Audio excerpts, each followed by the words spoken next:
Mesdames et messieurs, bienvenue. Vous suivez Critique Info, deuxième numéro. Nous allons continuer. Le lauréat parle de expatriés européens clandestins à Kinshasa. Et puis le Quinois qui remercie la direction générale et les gouvernements pour la question de la SNEL. Les scandales des Sami Diangenda publiés dans les réseaux sociaux n'engagent pas l'église kimbanguiste. L'appel de Lamouka face au Covid-19. Le gouvernement ne rassure rien. Le sénateur Guy Luando offre 2 ambulances à l'équipe de riposte. Boukangalonzo, un échec qui nous rattrape en cette période de confinement. Mesdames et messieurs, les États-Unis et l'Israël basent un peu plus clair sur leur position par rapport à Félix Tshisekedi. Vous savez, moi je ne vous informe pas des salades, je vous donne toujours l'information, la souche nango. Le gouvernement américain avait reçu le président Félix Tshisekedi, et puis l'Israël aussi avait un comportement assez ouvert, disons une attitude assez ouverte pour le président Félix Tshisekedi. Mais il s'est posé un petit souci. C'était la période d'observation. Je vous ai dit qu'il y avait 2 catégories, ou peut-être 3 catégories des Américains. Disons, il y a une catégorie qui est pour la décision en Afrique, au niveau de l'Amérique. Mais l'Israël, il y a 2 catégories, il y a 3 catégories. L'Israël n'avait qu'une seule position. Je parle des décideurs. L'Israël n'avait qu'une seule position. Je ne parle pas de l'aile dissidente. Je ne parle pas des anciens, non. Je parle du nouveau, l'équipe directoire, il y a Israël. La position na bango stratégique.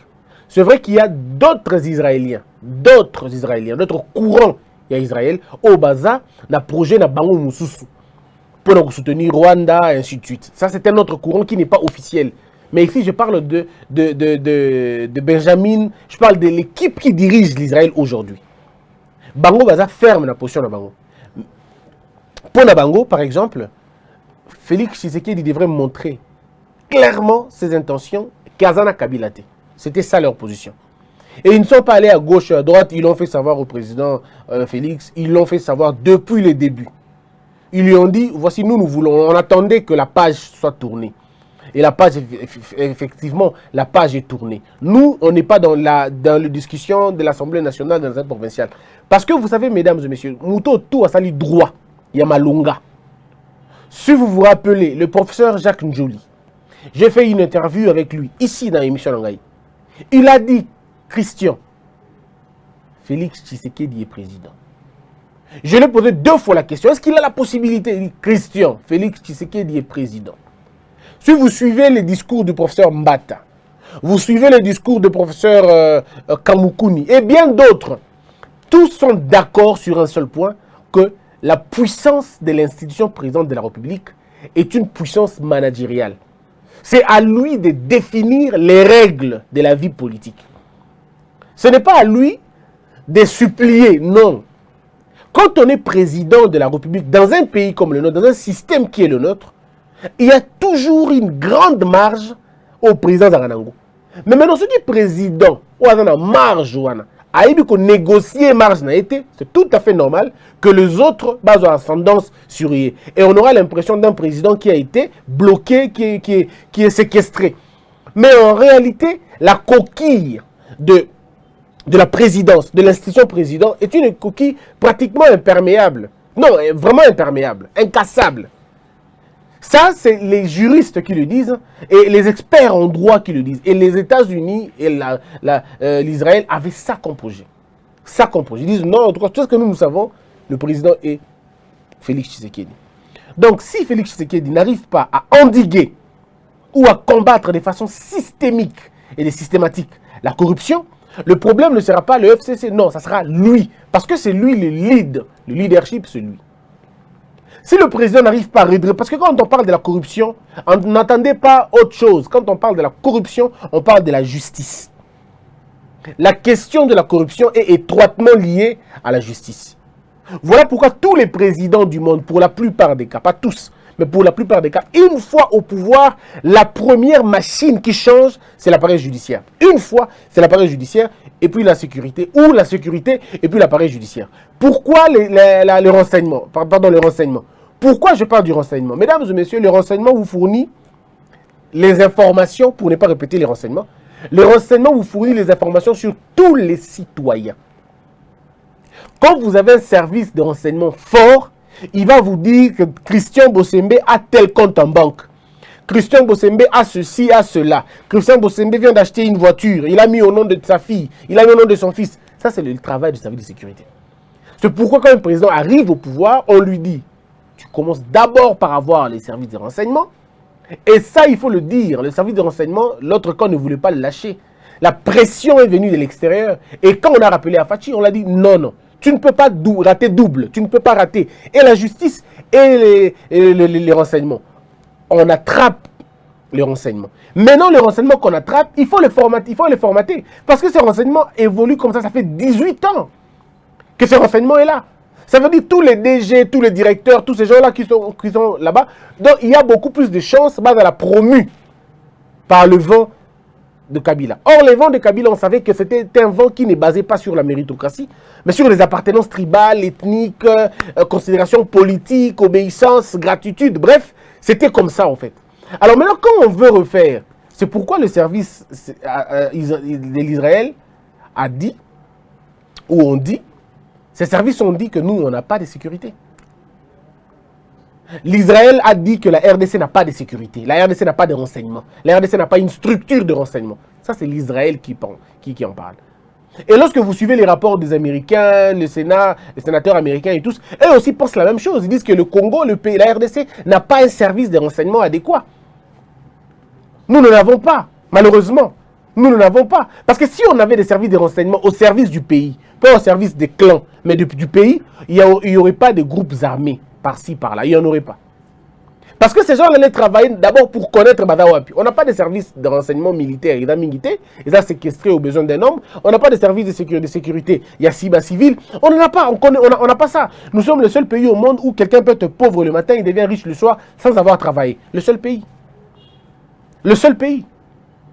Le seul pays où on ne peut pas vendre mais avoir quand même assez d'argent. C'est le seul pays.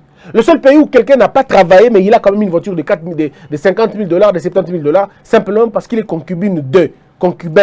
Alors, ce sont des choses que le service des renseignements devrait en principe travailler.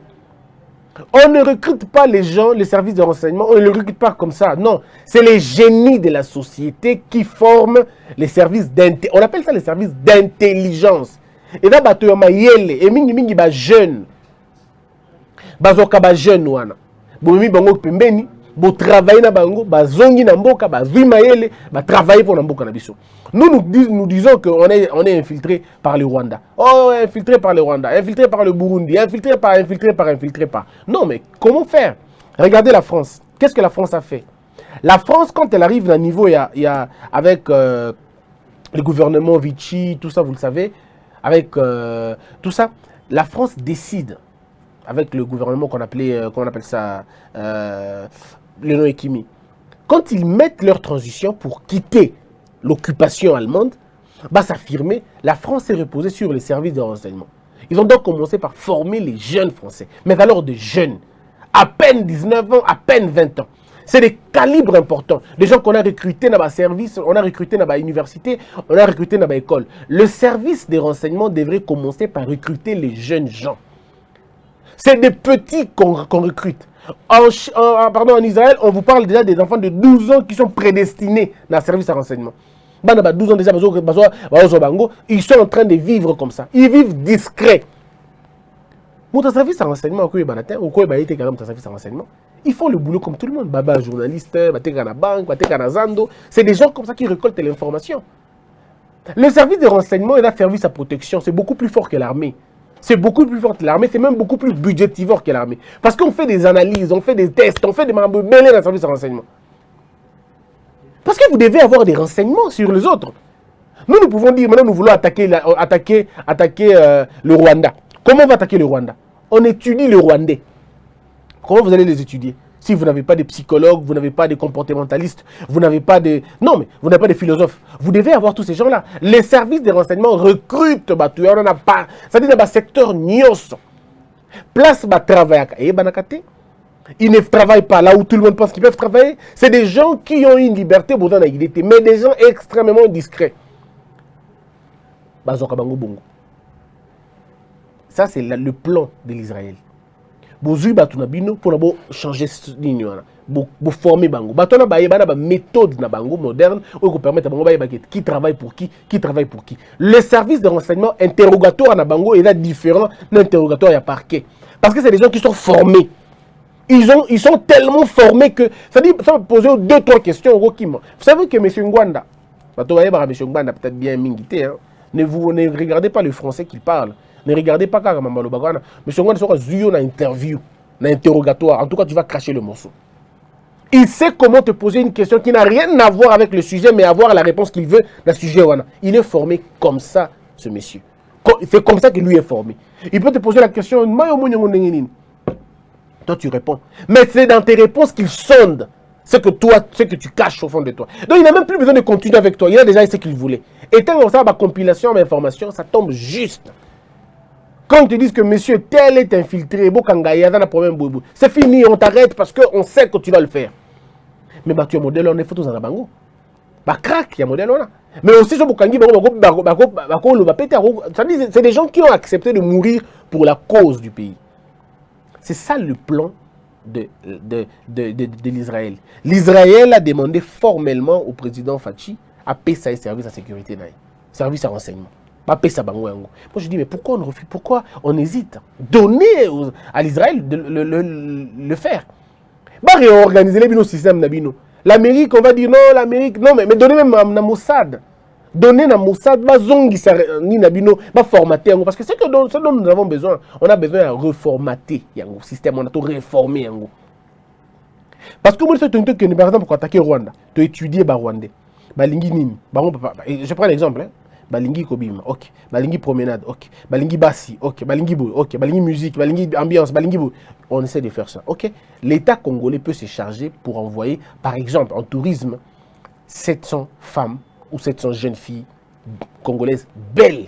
On les envoie. Mais c'est des services de sécurité, c'est des agents de sécurité. Figurez-vous, vous avez des belles femmes. Mais c'est la politique du Rwanda, ne vous en faites pas.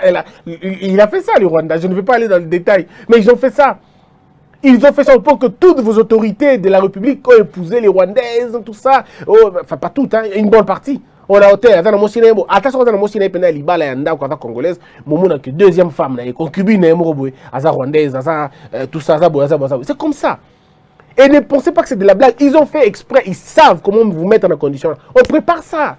Et ça se prépare dizaines d'années en avance. 10 ans. Ce sont des petites filles qu'on peut préparer. On peut préparer si on veut attaquer. On prépare nos enfants. On prépare, on les envoie dans les écoles, on investit en elles, on fait de tout. On fait le pilotage, on fait le militaire. Et puis à un moment donné, on le recrute par centaines. C'est bon, voilà votre mission. Votre mission est à bout. Votre mission va s'étendre sur 10 ans. Et quand vous les placez sur 10 ans, vous envoyez d'autres personnes. Parce qu'il faut toujours faire ça comme ça. Et c'est comme ça. L'Amérique fait la même chose. L'Amérique recrute les jeunes filles qui envoient en Russie, qui envoient en Chine. Vous avez entendu ce que les Chinois, l'Amérique vient de découvrir. On a découvert qu'il y a des gens qui étaient en train de trafiquer des molécules, de trafiquer de tout ça. Des femmes, des hommes. Mais ça, ce que j'ai dit, je n'invente pas. Il n'y a qu'un seul pays au monde qui n'envisage pas espionner les autres, c'est le Congo. Non, monsieur le président Félix Tshisekedi. Vous devez vous aussi avoir l'idée d'espionner les autres. C'est important. Un pays doit espionner les autres. Comment vous allez devenir grand? Comment on va avoir peur de vous si vous n'espionnez pas les autres? Mobutu le faisait, Mobutu espionnait les autres pays. La puissance d'un pays se mesure en fonction de comment on a peur de lui, comment on craint. Il faut vendre ça. Kagame a su vendre la peur aux Congolais. Tous les Congolais ont peur du Kagame, ils ont peur du Rwanda.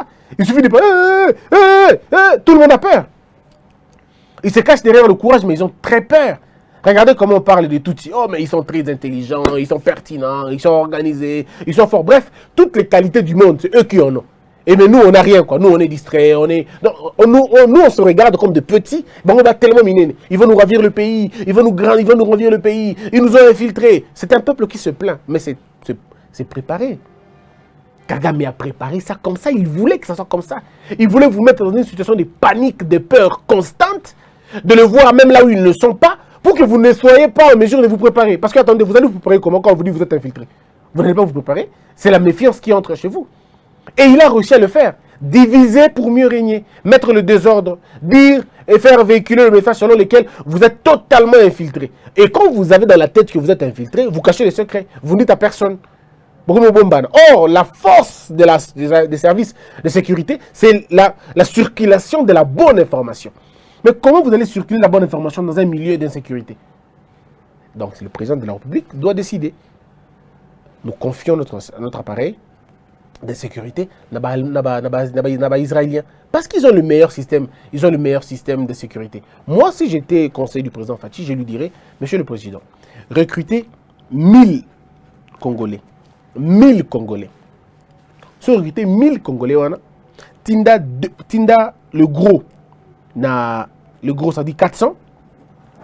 Tinda 400, Monsieur le Président, na Israël. Tinda 200, non, disons 300 na États-Unis. Tinda, 400 plus 300, 700, 300. 300 au Tindi 200 na KGB, na Russie. Et puis 100 au Tindi, je sais pas, la Chine, parce que bon, sinon la Chine. Je crois qu'avec ça, beaucoup répartir les Bolingi, mais vous savez au moins que dans 5 ans, ils vont tous revenir.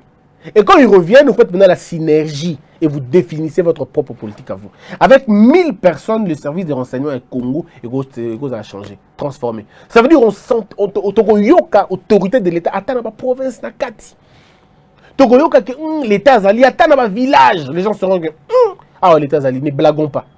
L'État Azali, ne blaguons pas. Pourquoi? Parce que l'État aura investi dans les renseignements. Babiloko, Salakiboy, ancien président Salakiboy, vous a sauté. Et vous a sauté parce que tout est vous a la clair. Toujours Kassango, non, ça c'est encore une information, en fait, disons qu'il faut mettre en parenthèse. Vous avez aujourd'hui, insurrection, mais comment déjouer leur plan? Vous savez, au Rwanda, quand vous dites, par exemple, beaucoup d'amis ensemble, mon cher, photo Indisa lobby, vous n'avez aucune idée. Le matin, le lendemain, Kabila nous a fait ça ici. Hein. Souvenez-vous, M. Kabila nous a fait ça ici. Toyokani pena que lobby to ça marche na Tongo, on va to ça marche, to ça meeting na place tel, Toyokani pena très bien.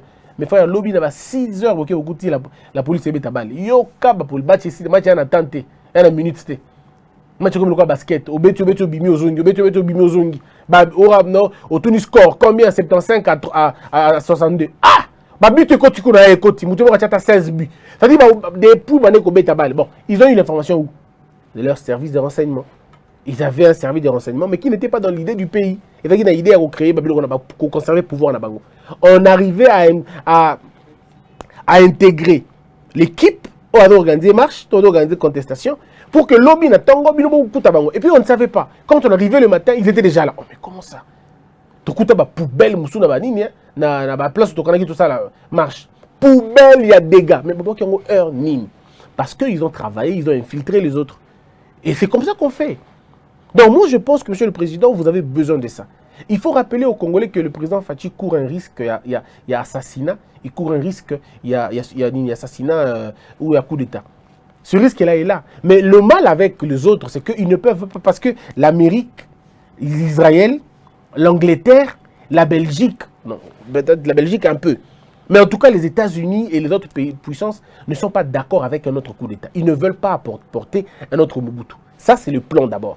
Mais n'oubliez pas que l'Amérique et l'Asie, disons l'Amérique et les Occidentaux, cartouche na bango, ils ont aussi leur seuil. Au bati kel ramutu, asala maramunaï, asala preuve naï.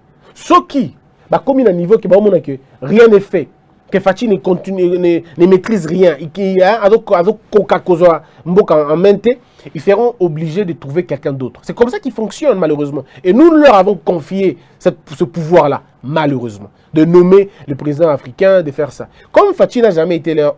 Déjà au début, ce n'était pas leur carte. Et maintenant aujourd'hui, ils veulent s'accommoder Nayango. Il y a une question.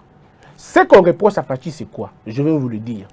Et ça, c'est du milieu des ambassades, disons, des hautes personnalités américaines. Ils disent ceci. Fachi n'a pas le charisme de son père. C'est ce qu'ils disent. Eux, ils disent. Fachi n'a pas le charisme de son père. Fachi, selon Bango, Fachi n'a pas le charisme de son père. Fachi a une sorte de, quand il fait le défaut, c'est-à-dire quand il fait confiance à quelqu'un, il fait confiance totalement et il oublie. C'est-à-dire quand il a cru en Christian Bossembe, oh c'est fini, vous pouvez raconter tout ce que vous voulez. Fachi a déjà dit qu'il n'a ni il va jusqu'au bout. C'est le type de gens qui veulent à mon preuve. Mais c'est dangereux quand on fait la politique. C'est très dangereux parce qu'on ne meurt pas deux fois, on meurt une seule fois. C'est ça le plus grand problème. La faille, il y a côté on a Yango. Avantage, il y a côté on est d'anim. Et donc au moins tu sais de quoi on te reproche. Quand tu prends une décision, tu veux être bien avec toi-même. Mais on reproche à Fachi que la politique, ce n'est pas l'église. Ce n'est pas la confiance, la moralité. Non. La politique, parfois, il faut faire des sacrifices. On sacrifie des gens. Excusez-moi. On sacrifie des gens en politique. Et quand vous n'arrivez pas à sacrifier des gens, ça va être compliqué. Voilà un peu ce qu'on reproche à Fachi. On lui reproche le fait d'être, quand il est confiant, et ce qui a boy, le mal aussi avec Fachi, c'est ça aussi, selon le même courant. Je ne divulguerai pas mes sources, mais on dit que quand il a dit non, pour une chose, ben c'est fini, vous pouvez dire ce que vous voulez. C'est là que les Américains ont dit, ah oui, là, il est comme son père. Quand il a dit non, tu peux dire ce que tu veux. Mais il ne reviendra plus jamais sur la décision. Mais le problème, c'est quand il a dit oui. Donc, du côté de Fachi, il y a non, les Américains sont d'accord avec lui. Quand il dit non, il ne revient pas. Là, ils sont d'accord. Les Américains disent que Fachi, c'est un homme de parole. Mais les Américains disent pour eux, Fachi est un homme de parole quand il parle avec eux. Mais quand il parle avec les autres, quand il a donné sa parole, il veut respecter aussi sa parole là-bas. Or, à un moment donné, tu ne pourras pas servir deux personnes qui ont des intérêts divergents. La guerre qu'il y a entre un groupe des Américains et la Kabylie, c'est une guerre qui ne va jamais terminer. Cette guerre ne se terminera que lorsque l'un rendra l'âme. Voyez-vous, et aussi le gars à Bongo. Maintenant, Fachi veut jouer les équilibres. Il veut jouer dans l'équilibre. Il dit non, moi je ne vais pas voir les sons de tel sur mon dos, je ne vais pas voir les sons de tel sur mon dos. Mais sa chance à ce jeu-là, si Fachi ne sacrifie pas les uns, il aura un problème avec les autres. Mais ce qui est vrai, c'est que Fachi doit maintenant choisir ce qu'on appelle la règle de l'adversaire. Quel adversaire tu veux avoir sur ton dos? Quel adversaire tu veux avoir sur ton dos? Mais Fachi pense qu'il peut ne pas avoir des adversaires. Ce n'est pas possible, ça ne marchera pas comme ça. Pour l'Amérique, il faut que tu sacrifies quelqu'un. Fachi dit non, je ne peux pas sacrifier. Vous, faites vos moyens. Moi, je ne peux pas sacrifier. Eux disent aussi pas question, il faut que tu sacrifies. Et donc, on est dans cette petite guéguerre-là. Et ça retarde un peu. Mais l'Amérique a prouvé. Et eux-mêmes se disent ça. Nous l'avons de... Bon, bref. Ça veut dire que c'est comme ça. Ici, il y a un problème. Donc, pour Nabango, Fachi, Aza, pour protéger Batou. Parce qu'il leur a promis. Il leur a dit... Moi, je vais laisser la justice faire son travail. Mais cette justice, elle va entre les mains elle va composer Nabango. Ça veut dire que c'est des loups qui ne peuvent pas se manger entre eux. Alors, la possibilité que moi je propose au président de la République, il faut maintenant changer ces loups-là, remplacer des nouvelles énergies, des gens frais d'esprit. Et on a dit qu'il y avait une possibilité de trouver des personnes na mboka oyo, à travers l'appareil de justice pour réveiller justice. Il y en a des Congolais comme ça, belé. Il y a des Congolais qui connaissent ces secteurs-là. Ils peuvent toujours trouver des gens pour le faire. Donc, quand on regarde de loin, on voit ça comme ça, on se dit, mais ok, mais le soutien que Fachi a dans Israël, c'est le soutien que l'Amérique est obligée de suivre. Parce que Fachi a montré qu'il avait besoin de l'Israël. Et l'Israël avait toujours besoin du Congo depuis très longtemps. Parce que Israël, projet Nalinga, ça là, 80%, il y a raison d'être en Ango et d'autres en Afrique. 80%. Et l'Israël était très mal à l'aise. Il y a relation Congo-RDC et de là qui est Israël. La RDC à l'époque de Kabila n'avait pas des rapports avec Israël, des rapports fermes et des rapports bien. Non. La RDC travaillait avec des individus israéliens, pas l'État israélien. Et c'était la politique de la Kabylie. Hein. On ne traitait pas avec des pays, on traitait avec des individus. Même les grandes coopérations chinoises ne se passaient pas avec l'État chinois. C'était les individus chinois. Maintenant, quand Fachi arrive, Fachi change la structure. Il dit non, moi je ne veux pas travailler avec les individus. Je voudrais travailler avec les États. Et ça c'est tombé bien et pas israélien. Les Israéliens disent non, on est d'accord sur la question, on va t'accompagner. On veut t'accompagner. Mais avant qu'on t'accompagne, voilà ce qu'on veut. Le 42 millions de la Banque mondiale ne devrait pas venir qu'on ne vous dise pas la vérité. Les 42 millions de dollars ont été un secours des États-Unis. Les États-Unis ont pesé pour que la Banque mondiale donne comment on appelle ça, à la République démocratique du Congo, ce soutien-là. Et donc, d'une manière ou d'une autre, le président Fachi est encore sous examen par l'Amérique. Quand il a nommé les magistrats, il y a eu des rapports, il y a eu un débat. Et je dois vous dire, en Amérique ou en Asie, ou en Israël, il se passe tout le jour, ou pratiquement dans chaque période, il se passe des vrais débats sur la question du Congo. Oui, je l'ai entendu d'une bouche très sûre. Il dit, le conseil des ministres que vous faites, c'est peu par rapport à ce qui se trame contre vous, sur vous. L'Amérique, l'Israël, les grandes puissances étudient la question du Congo. Mais ils sont divisés en 2 ou 3 blocs. Il y a un bloc qui est favorable à Fachi, qui pense que Fachi peut changer les choses. Il y a un autre groupe qui commence à dire non, mais c'est pas, il n'a pas la hauteur, il ne fera pas, il n'a pas beaucoup, il n'a pas ceci, il n'a pas cela. Un autre groupe estime, ça c'est le groupe quasiment américain et israélien, qui pense qu'il faut donner encore du temps. Et le temps est donné. Mais je ne vais pas avancer la date parce qu'on ne sait pas, peut-être que j'ai été mal informé. Mais au moins, dans l'ensemble, ces gens-là sont encore avec lui. Mais ils attendent de lui de faits. On a parlé des renseignements, on a parlé de la justice, on a parlé des finances, on a parlé des ministères régaliens que le président Fachi devrait recouvrir. Il fallait récupérer ou recouvrer si vous voulez. Donc il va se passer des choses pendant cette période, pendant temps où il va se passer des choses et des choses. Les informations selon lesquelles le président Salaki Bouya, l'information wana ndeko ezoyokana.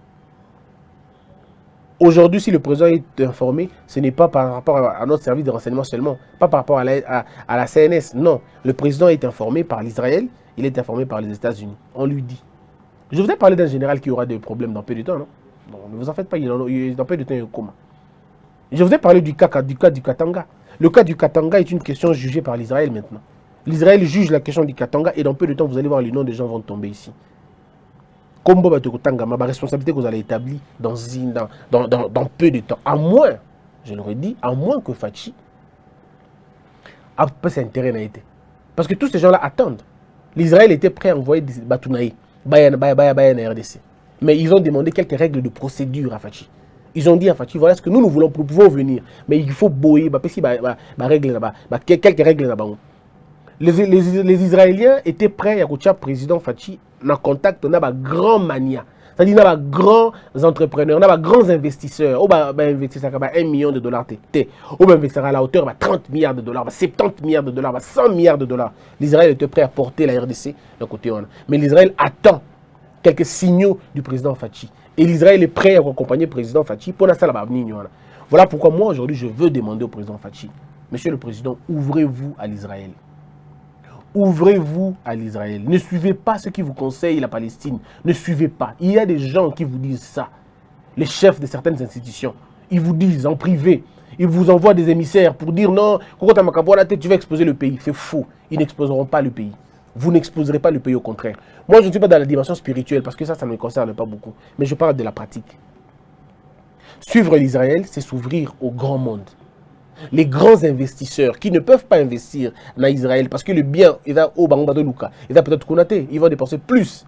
Parce que là, c'est pratiquement il y a un désert, il y a beaucoup de choses qui ne marchent pas beaucoup par rapport au climat, par rapport à la géographie et tout. Mais tout ce qu'ils voudront, vous avez ça chez vous. C'est justement la volonté. L'Israël veut récupérer le Congo entre les mains des Chinois, des Asiatiques, des personnes Mickey. Mais l'Israël et les États-Unis veulent. Ils ont mis ça comme intention. Mais ils ne viendront pas si le président Fachi ne clarifie pas convenablement sa détermination de changer les choses. On le dit et on le dira toujours. Le choix, c'est au président de la République de voir. Que la peur quitte nos esprits et que Dieu bénisse la RDC.